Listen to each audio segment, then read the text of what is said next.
Hi, my name is Emma Seitz, and today I'm going to be explaining the 5 podcasts that I listened to for this course. So the first podcast I listened to was called Google Teacher Tribe, and the specific episode I listened to was called Building a Classroom Community with Google Tools. So basically, the person who presented this podcast explained how they had students collaborate with the use of Google tools, mostly through Google Classroom and Google Meet, because through Google Classroom, students are able to submit assignments together, and through Google Meet, students are able to meet for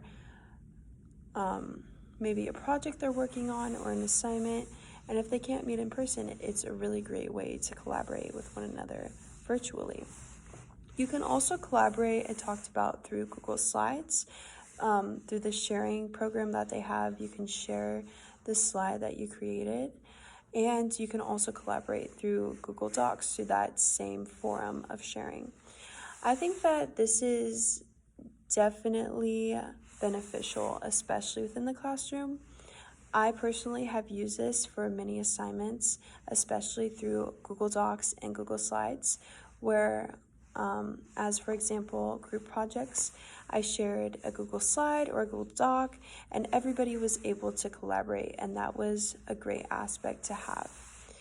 So I really enjoyed listening to this podcast, and I think I would definitely take Google tools within the classroom setting to help my students collaborate. The second podcast that I listened to was called House of EdTech, and the specific episode that I listened to was called Improve Your School's Social Media. With social media being so big nowadays, this podcast really focused on how it can be influential to students, especially students that may not be as academically motivated. We all know those people that hate school, and so making school fun through events like games or dances, it makes just school more enjoyable, especially for those students that just really hate academics. Enough said. And so a way to get students more excited and actually get involved within those events is to post through social media.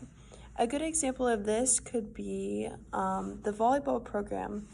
I'm on the volleyball team here at Simpson University, and a way we get people to come out to our games is through our social media page. So we'll announce a theme that they should dress up as and the time of our game and so on. And we end up getting a lot of people to come.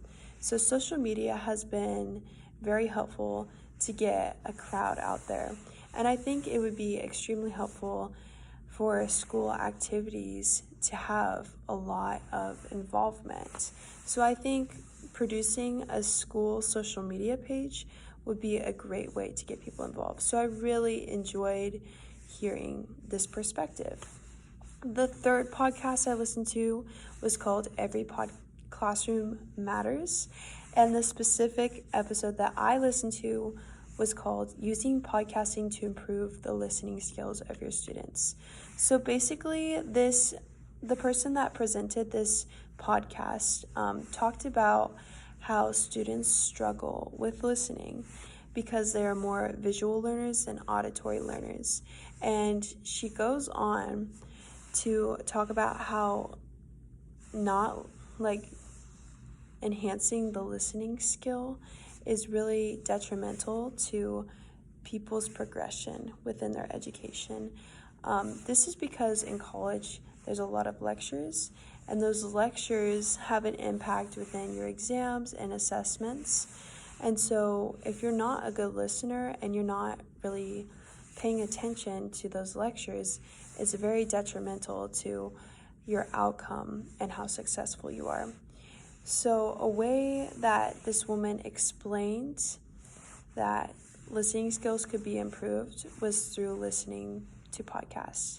And this is because with podcasts, there's no visualizations, it's just strictly listening. And I never sought out how big of an impact listening really was, especially within learning. So I really enjoyed hearing this perspective. Going on to the next podcast I listened to a podcast called The Teacher's Lounge.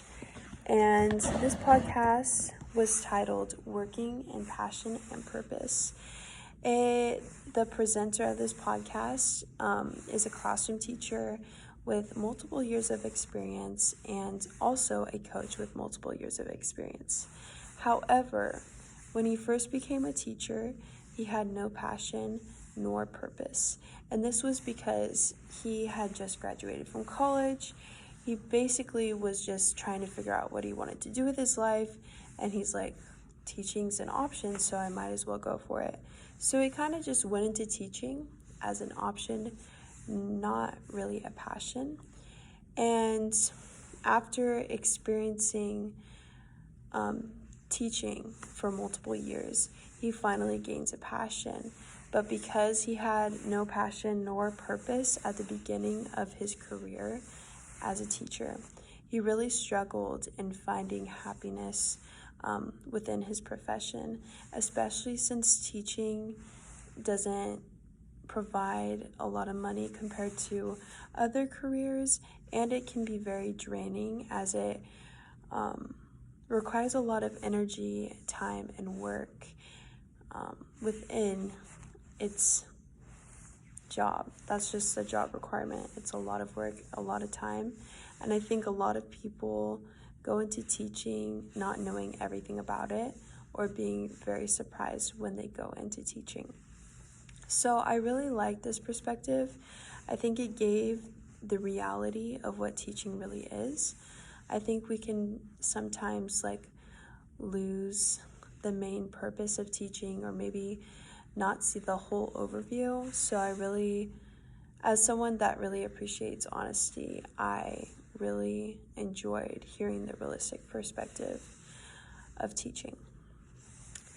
Finally, is the last podcast I listened to. This podcast is called Ditch That Textbook. And the specific episode that I had my ear in was called 10 Educational Podcasts You'll Love to Listen to.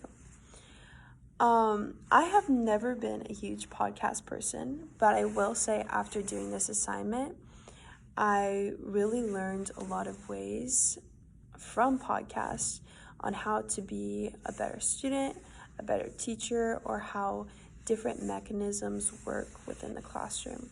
And so when I came across this podcast and saw that it was a variety of educational podcasts, I was definitely interested to have my ear in that, especially for the future for when I become a teacher. I am a person that really loves to bounce ideas off of other people because other people have great ideas. And so if I can get on that, and it works for them, then it might work for me and my classroom in the future. So I really, after listening and hearing about these 10 different podcasts, I kind of looked up each one and listened to a little bit of each of the 10 podcasts, and I was really intrigued, and I am excited to hear more and learn more from those podcasts. As a whole, I really enjoyed this entire project. It gave me a new perspective on teaching and learning, and I hope to keep using this mechanism of listening as I continue my education and as I continue the pursuit of being a teacher.